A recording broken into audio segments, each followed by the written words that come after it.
Good afternoon, everyone. How we doing? Walt with Flower City Cards.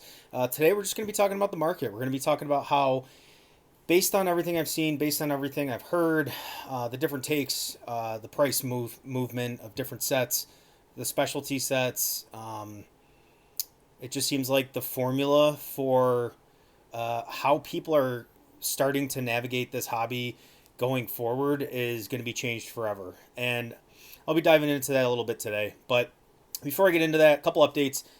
We had a really good live. I think it was last Tuesday. All the days are kind of blending. This week is absolutely nuts. I had a few minutes here before I jumped into the next thing where I was gonna go ahead and film a video real quick. But anyways, last Tuesday I think we had a pretty good live. Had Fernando over at Future Sight Games on. Probably gonna do that again this upcoming Tuesday, so a week from today. I think that's when I'm gonna upload this video. But keep a lookout for that. Really had a lot of engagement last time. That was really awesome, and we had a lot of really good conversations. So hoping to kind of continue that going forward and try to stay more on top of the lives. So other than that, trying to close on a house this Friday. It's been very hectic on top of work. Gonna have like customers in town and stuff. So just a lot going on this week. But busy is good. I'd rather be busy than working at a job and not really knowing when the next project or the next thing is going to kind of come. And obviously I got all this stuff with the supply network and Flower City Cards, so it's been great and definitely not complaining. It's just one of those weeks where it's already flying by. I can't believe it's the end of Tuesday and we're going into the rest of the week here, and before we know it, we'll be in the weekend. But without further ado, let's jump into the topic at hand, right? So I believe, based on everything I've seen, that I think that the what we consider to be like the investment space has kind of changed forever. And kind of what I mean by that is there used to be this you wait 3 to 5 years, which, to put it into perspective, 36 to 60 months, that's a lot of time that I think even back in the day, a lot of people did not take seriously, and they said they were going to do it, and things come up, things happen, life happens, right? For me, I probably held on to 20% of the product I had back in 2021. I still have that today, but the thing is, a lot of things happen in life. You have other commitments, other financial things that pop up that you have other savings. If you're being smart, you have other investments, and you don't really want to take a bath and move those things that are honestly like far more liquid and are far more of a safety net for when things really do come up. So naturally, people are going to move the collectibles, the Pokemon product first, that have already made some massive gains. So that was kind of over the last 5 years. I feel like a lot of people have really preached that, and now when we look at like Scarlet Violet and other things, I know that this has been kind of a general trend and topic this week, and I guess somewhat Pokemon's video where he's kind of calling out, and not in a bad way. I'm just saying like what he was talking about, but kind of calling out the people who they might have like 100, 200, $500,000 collections, and they're still living in their mom's basement. They're not they're not really taking advantage of the liquidity and the things that they have currently on paper to kind of better their own life, right? And I've talked about that on this channel, and even the last live, like we got into how everything we're doing here is really just a function of what we have going on outside of this, right?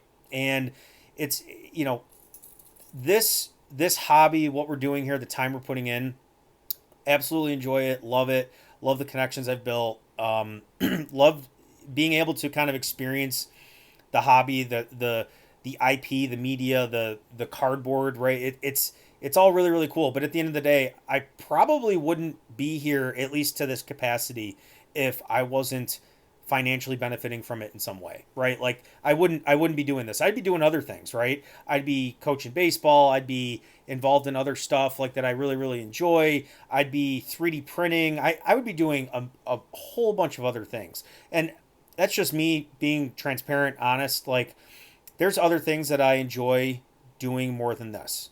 And a lot of this is like fulfilling orders, like answering messages. So it's not like, hey, I'm opening packs of cardboard every day like a ripper and a streamer. That's not what I do. So if that was the role, maybe my answer would be different. But I interact with this hobby in a very different way. So that all being said, we have other things that we're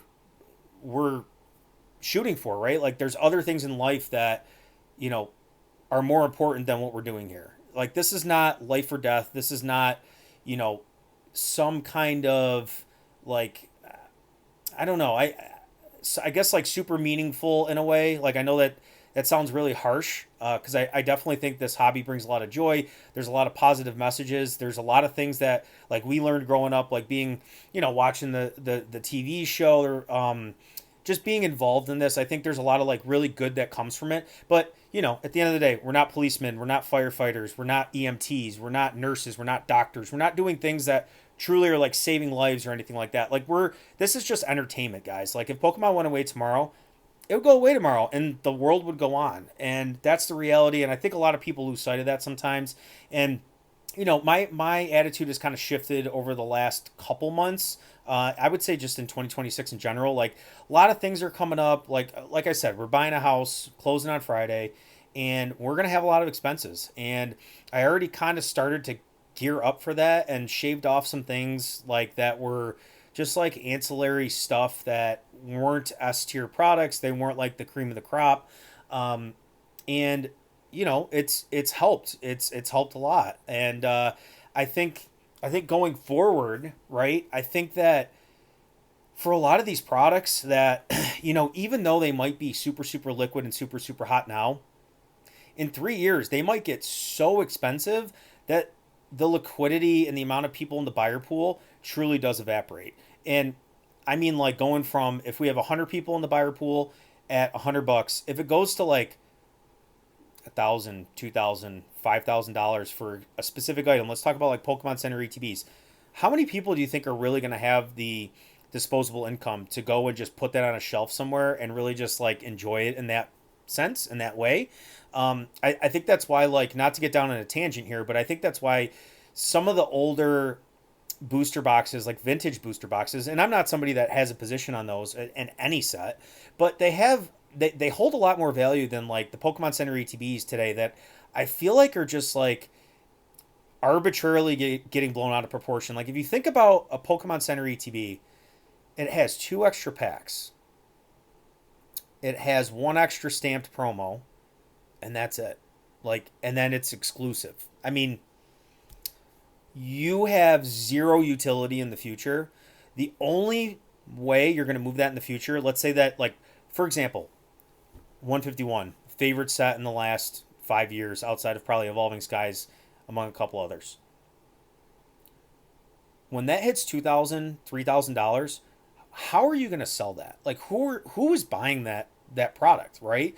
Versus like a Fossil or a Jungle unlimited booster box or base set booster box. Yeah, they might be 10, 15, 20 grand, but if you have a streaming service, if you have something you've built, which again is not me, you have a way to offload that product. Or even, I would say, you buy it for 90% of market and you sell the packs at 105, 110, and people buy into that because you have a good community. Like, there's actual utility and value there, and there's a reason people are buying those, because there's an exit plan, right? Like, somebody eventually will probably want to buy those to allow people to buy into that box break at a lower price, right? 136 the price of a box, and more people, the buyer pool will be higher.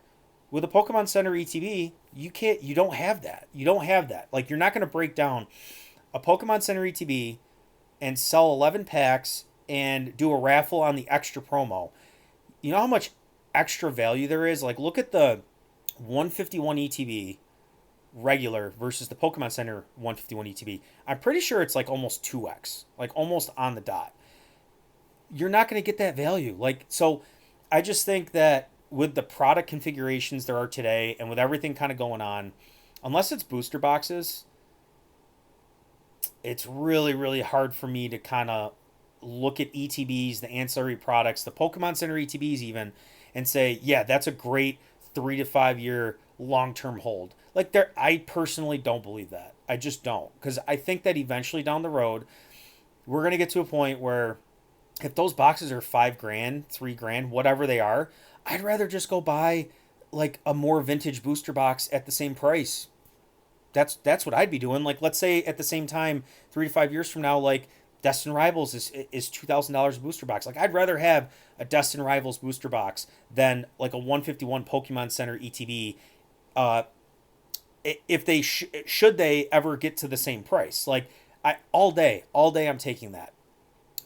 So I just think the equations changed. I think that people are maybe getting too hung up on like all the other stuff, and I've seen a lot of content and a lot of like portfolio coverage and stuff, and there's a lot of like collection boxes and just like one-off stuff that in the future when it gets super expensive, how are people going to move this stuff? And don't get me wrong, like I think I believe in the hobby, I believe in the space, but liquidity is king, guys. Like, if you can't move your stuff, you don't have anything. Like, on paper, if it's $1 million, but if you have to liquidate it for 50% to get your money out a month from now, then it's not worth $1 million. And that's what people fail to understand. So, going forward, I think what my strategy is going to be is a lot of like the more ancillary stuff outside of like specialty sets. Like, it's just going to get moved, right? Like, eventually, like, if there's not a need for it, if there's not a strong burning desire, um, it's not like a booster box case or something.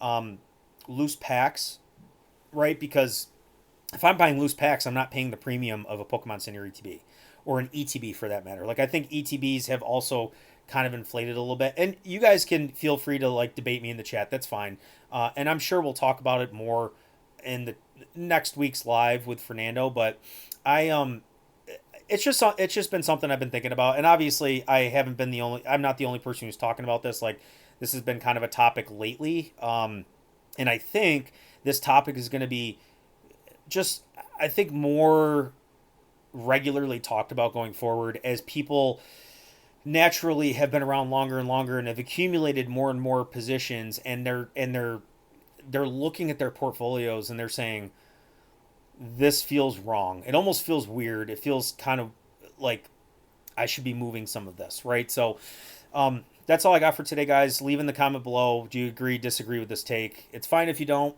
Let me know why. I know that everybody has a different taste, right? They have a different product they like, and I think you should collect what you love, and you should invest in what you believe in.